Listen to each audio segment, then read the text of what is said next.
All right, welcome back to Journey to Breakthrough. I have the privilege and honor to be sitting across from Amy and Pops, also known as Rahima and Ranisha of the Vegan Hood Chefs. And this episode, I'm truly excited about this. I've been looking forward to this. I hope it's not the only time you're on the podcast, but welcome to the podcast. Welcome to the show. Thank you for having us, Britt. So happy to be on the show. Oh, for sure. We'll jump right in because I just want to get to it. The Vegan Hood Chefs. Who are the Vegan Hood Chefs? I know you have an origin story, but the audience doesn't know. So why don't you go ahead and share that? Yes, we are two bad mother. Shut your mouth. Well, we're a bunch of different things. I think overall, we are culture curators and folks who preserve the culture as it relates to food and Black folks in San Francisco Bay Area. We love to cook, and we utilize our community organizing and our cooking skills that we learned from our grandmother to be a conversation piece for folks to talk about ways that we can keep our cultural foods, but just revamp them in healthier ways. I love how, I've been knowing the Vegan Hood Chef for a couple of years now, and even working closely with you, you always talk about how, this recipe came from your ancestors, or, they be in the kitchen with you. Can you tell me more about that? I think it's a number of things and recipes as far as, us just being foodies and liking to eat. Yeah. But then also, we grew up with our grandmas, and we were always the ones in the kitchen. We both caretaked for our grandmothers until they both transitioned. And a part of that journey was being the secret keepers of the recipes. And, I think for me in my journey, I was the guinea pig of in the kitchen with my grandma and my mom. And so for me, I was able to taste the food as it was coming out. And so I got a really keen skill for trying food and being able to name the ingredient that was placed in it, or just being able to go to it. When we go out to eat, I'm like, oh, this got cinnamon in it, or it has this in it. Yeah. But being able to own that ancestral knowledge that I learned from my grandmas, and I still feel when they're cooking, sometimes we be in there cooking and we feel them. Especially when I'm making mac and cheese, I think about my grandma being there crying sometimes. But we always say, they tell us the ancestors speak to us when it's time to stop, the seasonings and all of the things. And so that wisdom, I think, travels innately through their stories, but then also through our experience from cooking with them in the kitchen. Mm-hmm. Okay. Were you gonna say something? I was just that was beautiful.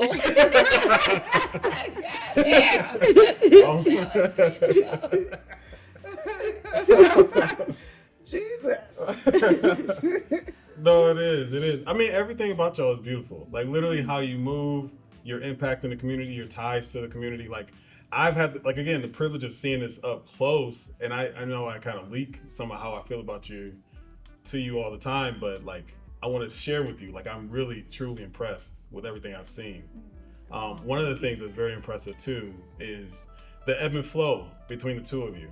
Mm-hmm. I know you're the sauce queen, right? Mm-hmm. And when I was doing we were doing a different kind of a Zoom lunch call or something like that, and it was oh, that's what she does. Mm-hmm. And it wasn't even it's never a power struggle. How did you arrive at this point? Oh, am I wrong?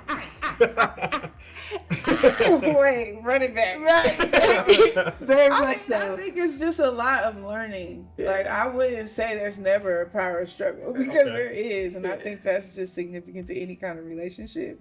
That's fair. And we have to acknowledge that we didn't intend on this being a business. It really just started off a full circle moment of several different experiences where I was having health challenges, transitioning into being vegan, and then we also got into matured in our community organizing and started doing campaigns around healthy food justice in the community. And so we had no idea how to run a business, and just kind of fell in our laps.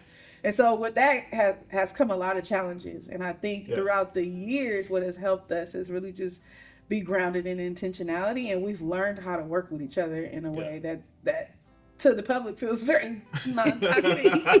But we be talking. There's a lot of power struggles are like, stay in your lane. There you go. And it's because we're also best friends. There are some things that we do better. And so, like, I do like make a sauce and all of the things. I'm the sauce queen. Pops is a presentation queen. So, and it works because I'm like, throw all of this in there. And she like, but people eat with their eyes. And so we do go back and forth around that. And then it's like, okay, well, I'm going to let you do that. But then also, I'm going to be honest because I'm like a little micromanager.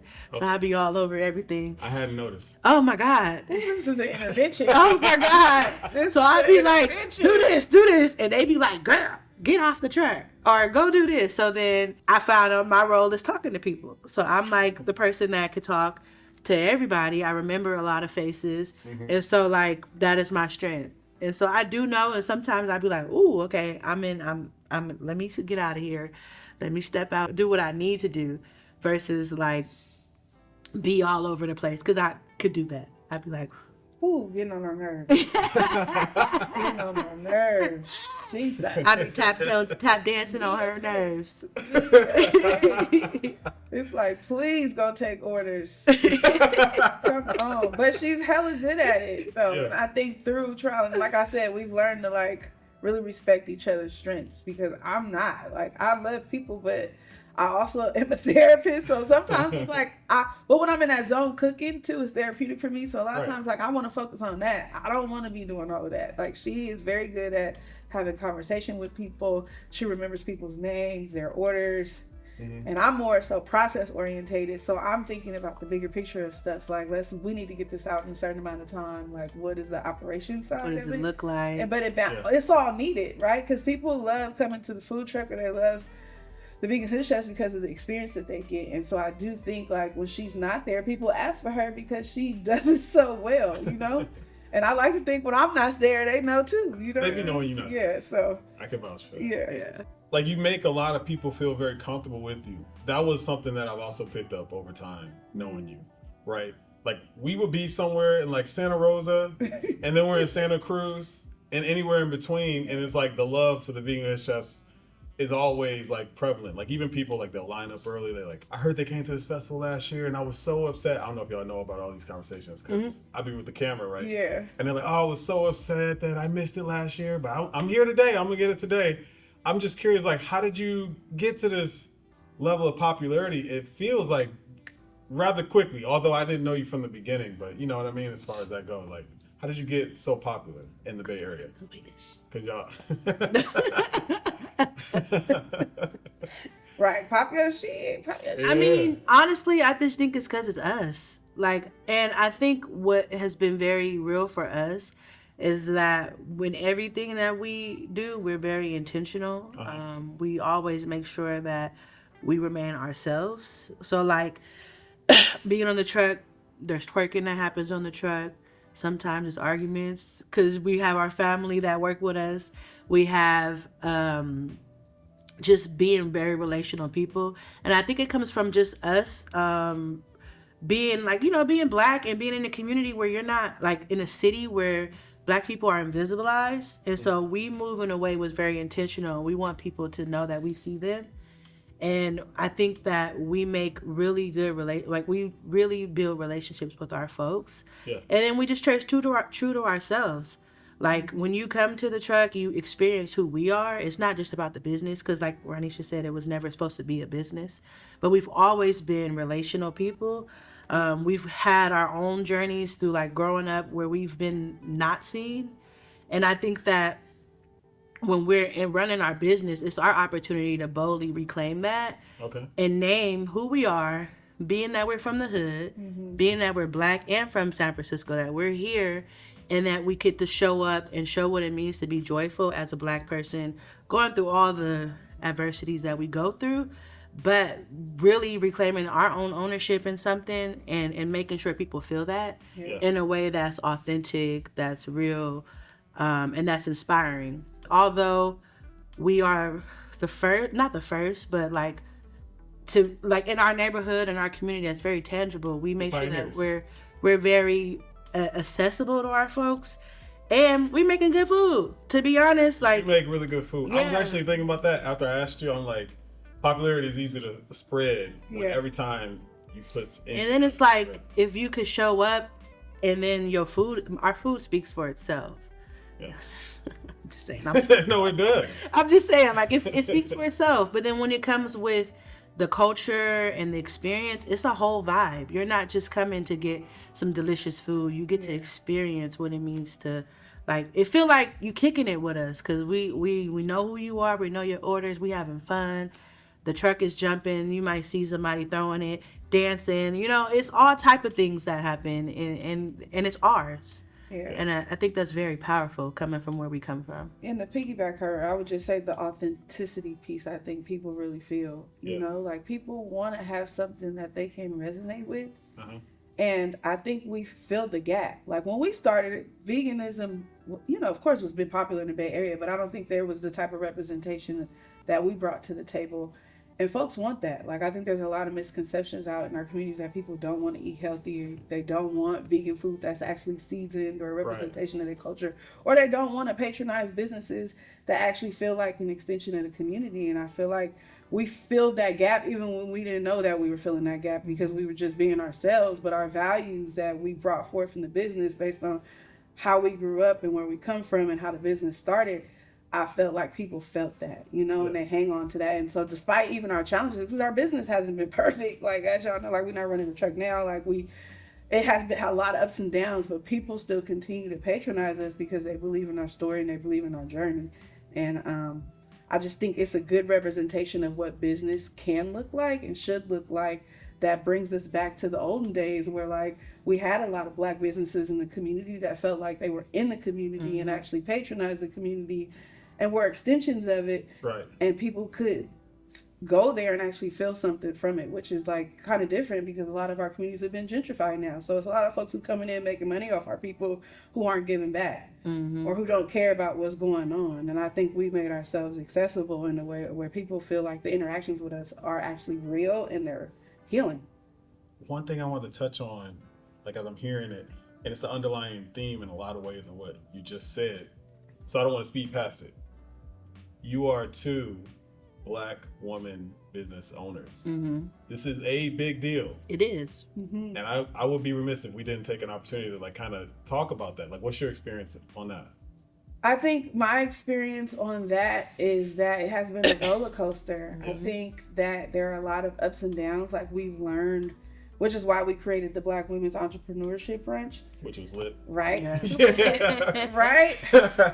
Best event. I mean, wow. I'm sorry. It was one of the best events, if not the best event I've ever personally videoed. Sorry for everybody else that I love you all, but this event was really truly well done. And no, but sorry, I didn't mean to interrupt. No, but thank you for saying that. Yeah. Our stuff. You know, it's a lot of hard work went into that event, but I feel like it's been really challenging as Black women entrepreneurs because we don't necessarily have access to the resources and support that we need in order to sustain ourselves. And I think we learned that like Black women don't have as much mentorship as a lot of our counterparts. And most businesses who have mentorship can't remember the exact percentage, are more likely to succeed, right? Along as access to capital. We see that we're using a lot of our money, like early on, because we didn't intend on this being a business. We use a lot of our own money to fund the business, which, you know, only allows you to do so much, right? Sure. And so like, it's a lot of that misinformation, I think, that we don't necessarily get in the support that could have helped us a lot along the way. And even with reaching out to people and trying to get access to stuff has been a lot more challenging, that I know specifically because we are Black women, right? Like, we're not trust fund babies, you know, we're also working. I'm a mom, you know, I'm pregnant now. We were also caretakers, taking care of our grandmothers through the process of building this business. We had other 9-to-5s. And so when we would tell people, they would be like, damn, y'all doing this and y'all running a business?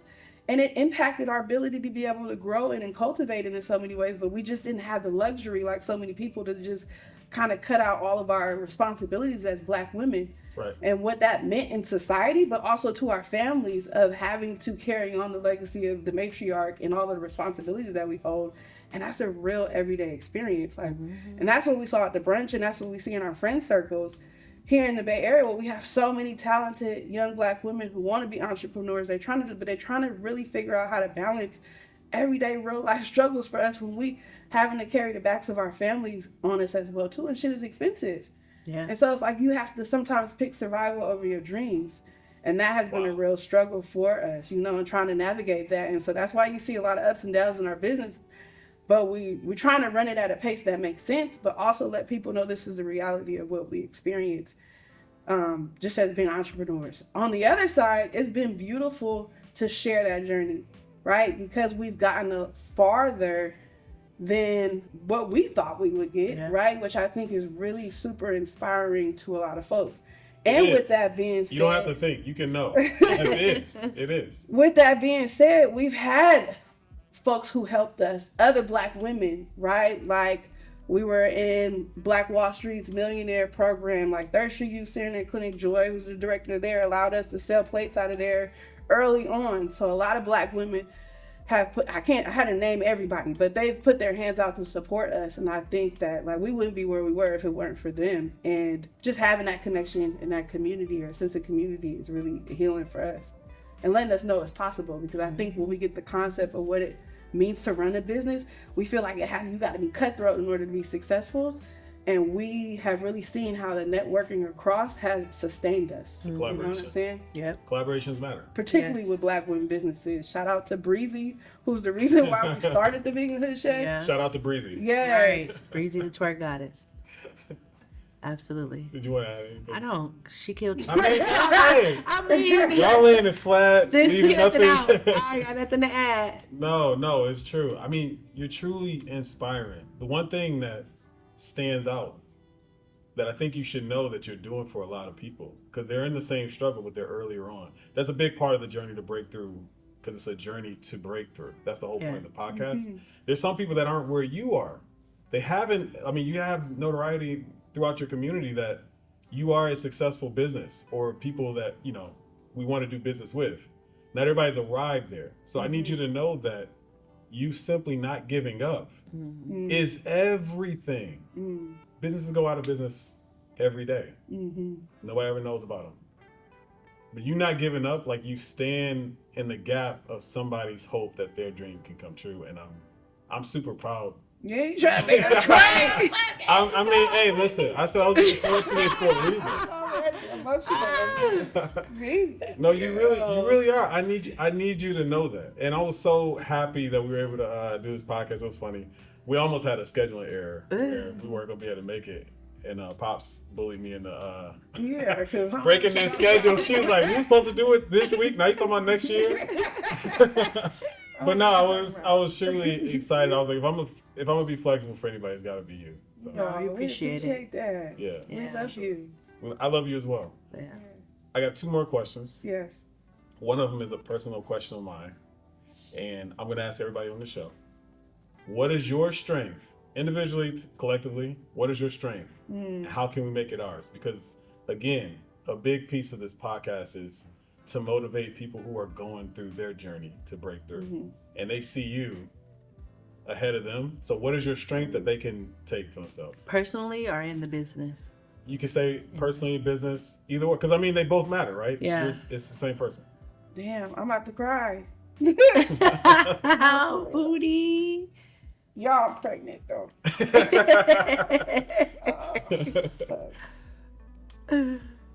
Hopefully I can get it out. I think for me it's turning pain into purpose.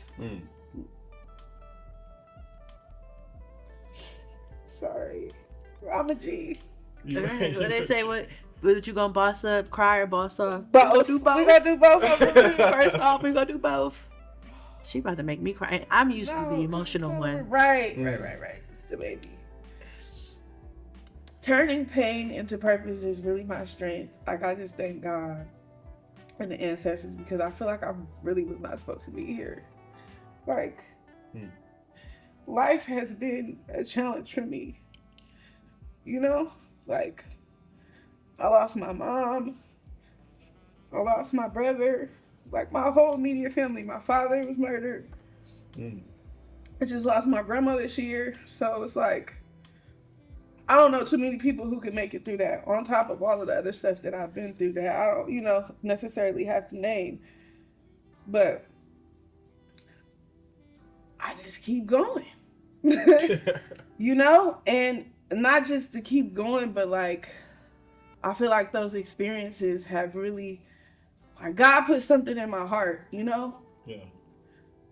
to want to use those experiences so that people, my people in particular, can feel loved, can feel supported, can feel like you can still find light in life through the midst of the storms, you know?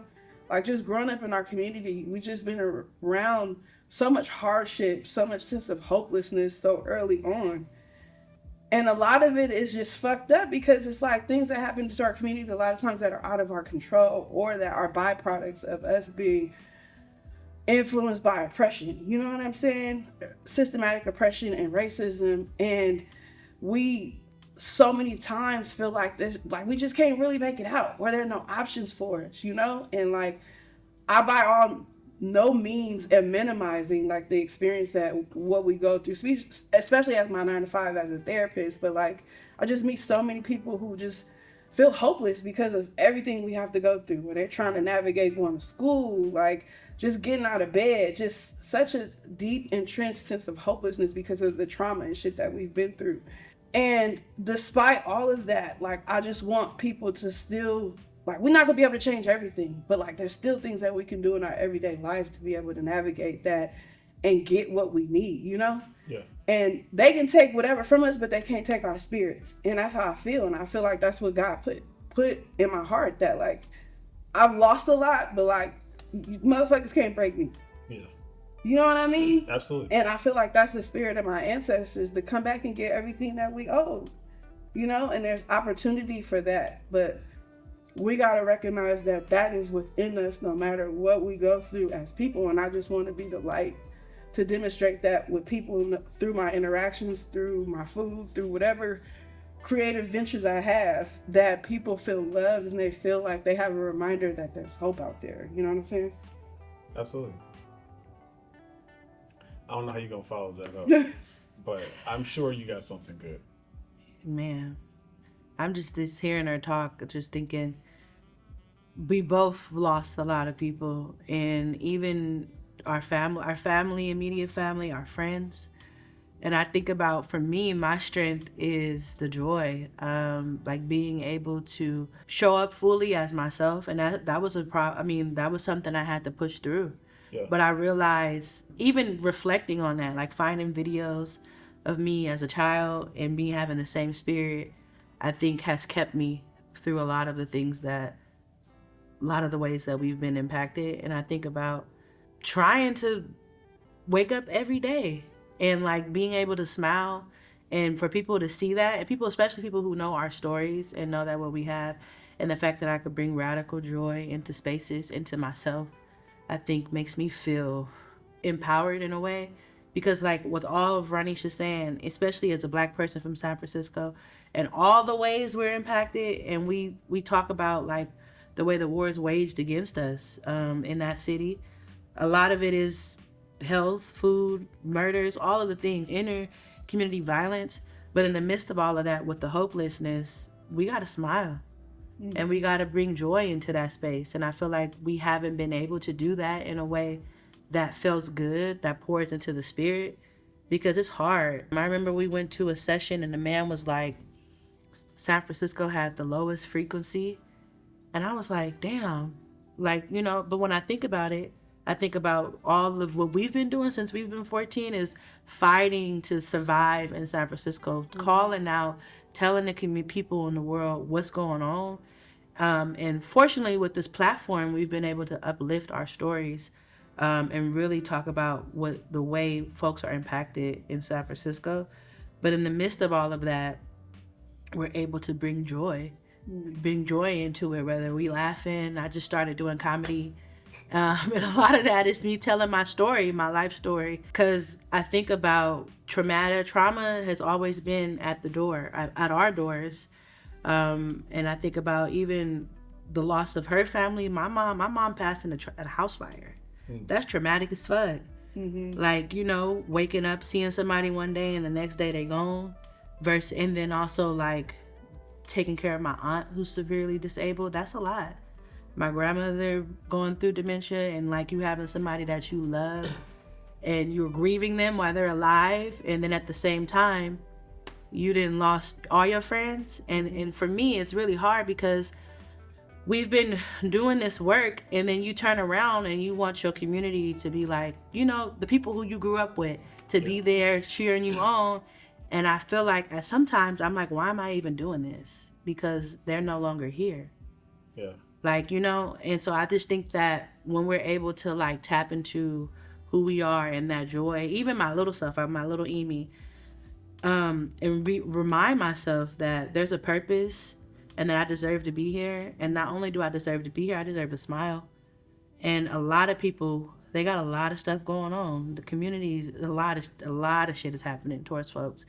And I think in the midst of all of that, like how she said, it's about how it's not the storm, it's like how you weather it. Yeah. We have to always find our inner joy and bring that to the forefront, because this shit can consume you.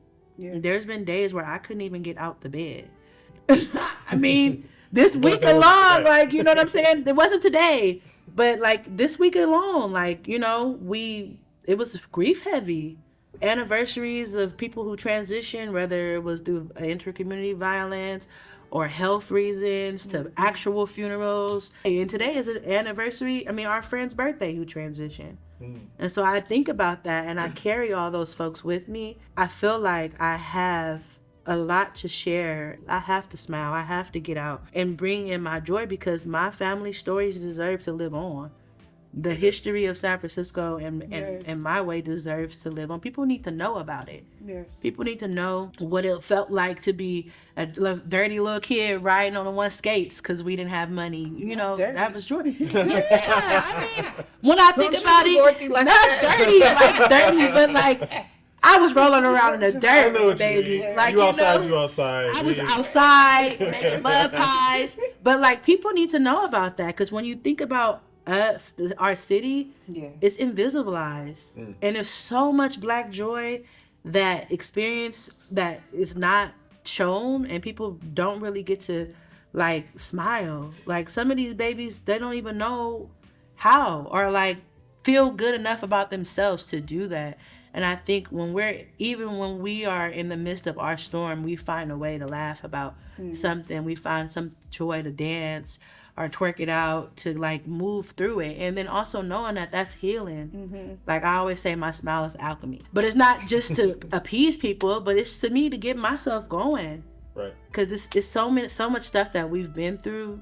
And I can say nationally, because I do the work across the country, and I see Black people across the world and the nation just going through it, but still finding that ability to bring some joy out of that. And I think that that's really important for our communities. We need to be laughing. We need to have joy. We need to, even when we're not supposed to, because the system don't want us to smile. They're trying to take everything from us. And that in itself is a resistance, it's resilience, it's a direct intervention to whatever you tried to put on me. It's like, shake it off. Like, you know what I'm saying? Yeah. And so I think that's a power. And I hope that anybody, whether you're an entrepreneur, whether you're a student, whether you whether you don't have a house to go to or whatever, that you find some joy in your life that keeps you moving and keeps you going, because one day you're gonna get what you need. And it may not be right now, because you know these kids, everybody thinks everything's gonna happen at once. But like, it's important to hold yourself and be able to find some type of joy out of anything. Honestly, you both bring me a significant amount of joy. I'll put it this way. I don't have a hard life by any stretch of the imagination, but you two give me life when I'm around you, as if I was going through something that I probably wasn't even going through. Does that make sense? I like being around you for that's another like notch of how impressive it is that you have endured so much. You shoulder so much, and yet you're like uplifting people as you go. You're bringing people joy. Like it's a beautiful thing. I want to share something with you. It just came to mind. I had this conversation with Kiosha, my wife, last night. That's my girl. And girl.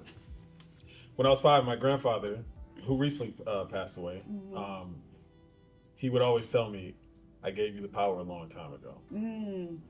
Now, a long time ago, when you 5, it could have been 3 months ago, as far as I knew, right? I don't even remember what he was talking about. Yeah. But it stuck with me to this day. He's like, "I gave you the power a long time ago."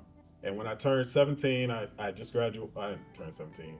I was 17. I just graduated high school, and I was getting ready to join the Coast Guard. And my father told me, "The world is in the palm of your hands."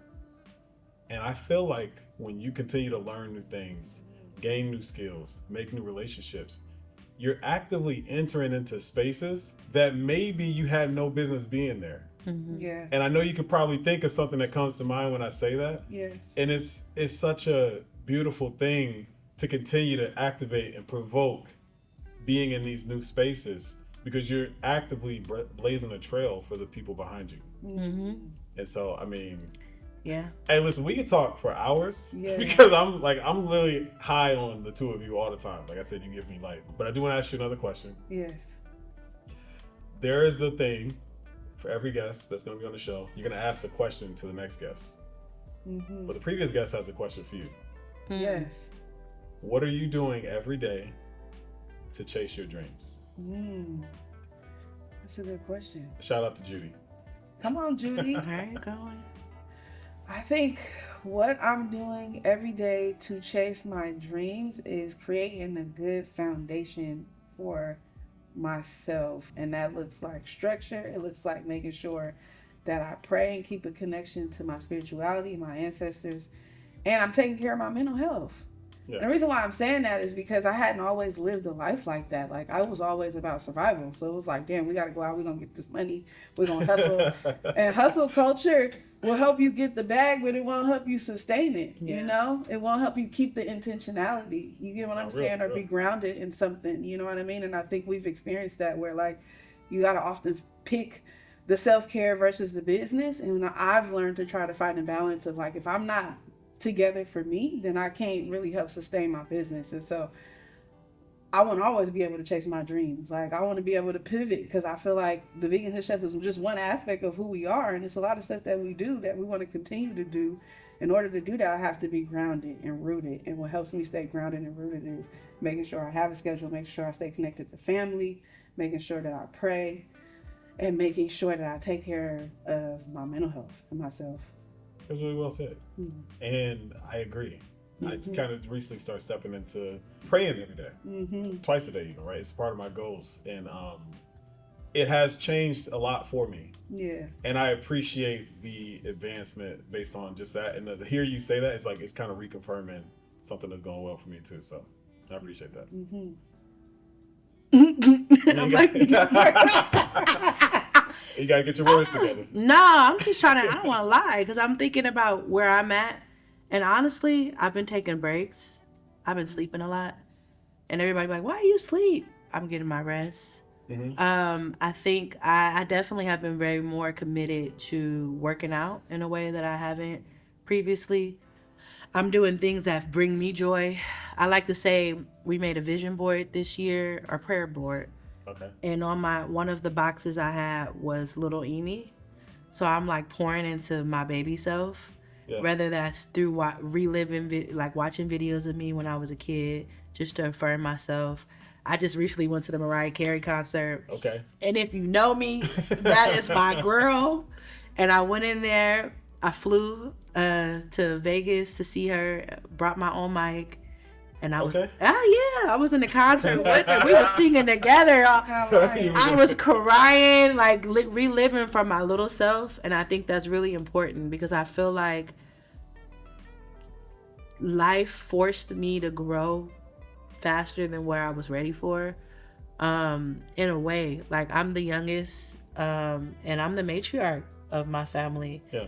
I have a whole person that I'm responsible for. I'm learning how to inherit like a house and care for all of that I had no experience with. There's so much things that I'm holding and that I'm trying to maneuver in a way with the little knowledge that I have and the guidance from my friends and my close circle. But I'm resting, which looks different, because at one time I was running a business. I was working at a national training.